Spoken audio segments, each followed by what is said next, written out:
식민사관을 역이용하는 사회주의 역사관. 식민사관 비판은 자신들 주장을 정당화하는 만병 통치약인가? 조선 후기 외세에 의한 주권 침탈 트라우마가 주체라는 탈을 쓰고 독재의 도구로 이용되듯이 일제시대 식민사관 트라우마를 역이용하여 민족주의 역사관과 사회주의 역사관으로 역사를 왜곡하는 현상이 있습니다. 역사를 잘 모르는 사람이 보기에도 자기의 주장과 다르거나 우리의 역사를 합리적으로 비판하기라도 할라치면 언제 끌어왔는지 그것은 친일파의 식민사관이라며 지금 대한민국의 역사학계는 친일파 식민사관을 가진 사람들이 주도하고 있으며 그 본류는 일제시대 식민사관을 만든 일본 학자와 그들의 동조했던 친일파 학자들의 제자들이 역사학계를 장악하고 그들은 지금도 그들의 스승을 신주단지 모시듯이 하며 그들의 정신적인 영향하에 놓여 있다고 말합니다. 일제시대 민족주의 역사관은 일본의 식민 통치 속에 민족적 자존감을 상실하고 시리에 빠져있던 식민지 백성인 우리 민족에게 민족의 긍지와 자긍심을 고양하기 위한 식민사관의 반작용으로 시작되었다고 봅니다. 그때엔 충분한 이유와 실질적 이익이 있었던 역사관이었다고 생각되지만 지금은 그 효능을 다했다고 여겨집니다. 현재의 민족주의 역사관을 가진 분들의 주장을 들어보면 고구려, 신라, 백제의 위치가 지금 우리가 알고 있는 한반도가 아니며 만주와 중국 대륙에 있었다고 말하고 평양, 압록강, 한사군의 위치 역시 우리가 알고 있는 곳이 아니며 마한, 변한, 진안 역시 만주에 있었다고 주장을 합니다. 우리가 지금까지 알고 있었던 이러한 역사는 모두 틀렸으며 식민사관에 의해 조작된 역사로 일본이 한국의 역사를 한반도 내의 좁은 틀 속에 가두어 반도사관, 놓기 위한 모략이며 우리의 위대한 영광의 역사를 폄하하기 위한 것이라고들 말합니다. 심지어 주장하는 사람에 따라서는 개수가 우리 조상이었다고도 하며 한자도 동이족이 만들었으며 우리의 조상이 중남미까지 진출했다고도 합니다. 물론 이러한 얘기를 들어보면 애초부터 터무니없는 얘기도 있으며 한두 가의 예를 들어 일반화하여 말하는 경우도 있고 나름대로 신뢰성 있는 역사 자료를 근거로 얘기하는 경우도 있는 듯합니다.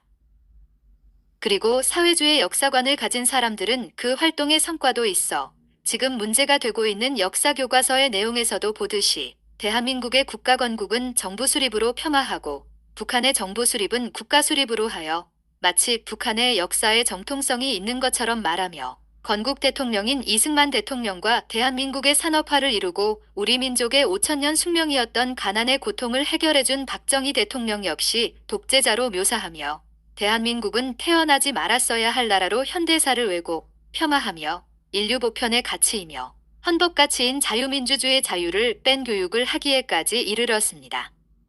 설사 일제 식민시대 가난한 백성의 고통에 연민을 느낀 지식인들이 역사 발전을 계급투쟁으로 인식, 당시 유행했던 사회주의 사상만이 이상사회라고 여겨 공산주의 사상에 심취하였다 해도 100년의 세월이 흘러 사회주의와 민족주의를 표방했던 모든 나라가 패망한 지금, 과거 우리 민족이 한 점의 오류도 없었으며 영광만이 가득한 민족이었다고 말하면 현대의 합리적인 사고를 가진 세대에 누가 믿을 것이며 과거를 거슬러 올라가 역사의 유물이 된 사회주의를 진보라 포장하고 이상사회를 주장한들 어떤 정신 나간 사람이 이에 동조할까 싶습니다.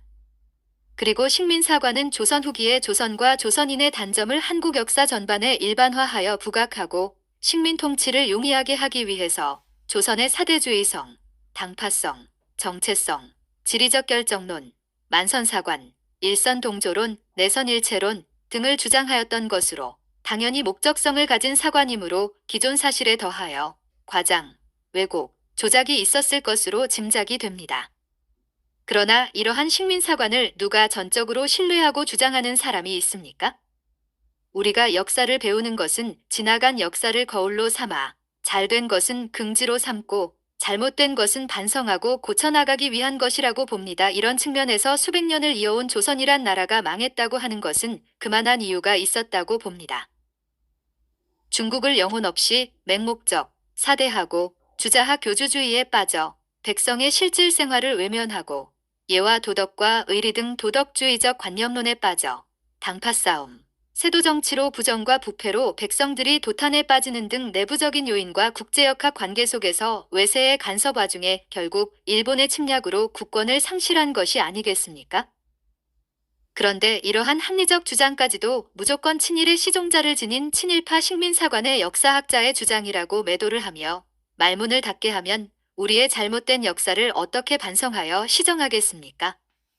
그러나 이보다 더 문제는 민족주의 사학자와 사회주의 사학자들이 자신들의 주장의 정당성을 확보하기 위하여 자신들의 터무니없는 주장에 대하여 반대하는 것도 그 반대 주장에 대한 합리적 반론의 주장이 아니라 그 반대자에 대하여 이들은 친일파로 일본의 이익만을 위해 봉사하는 사람으로 매도합니다. 이렇게 해서야 어떻게 건전한 학문적인 토론이 가능하며 학문의 발전이 있겠습니까? 실로 식민사관이란 낙인은 민족주의 역사관, 사회주의 역사관을 가진 사람들에겐 자신들의 주장을 관철, 정당화시키고 상대방의 주장을 깔아뭉갤 수 있는 만병통치약인 것입니다. 식민사관이든 민족사관, 사회주의 사관이든 모두가 특정한 목적을 염두에 둔 역사관이므로 역사를 있는 그대로 볼 수 없으며 과장되거나 왜곡되거나 조작될 수밖에 없을 것입니다. 그것이 목적성을 지닌 역사관의 본질인 것입니다.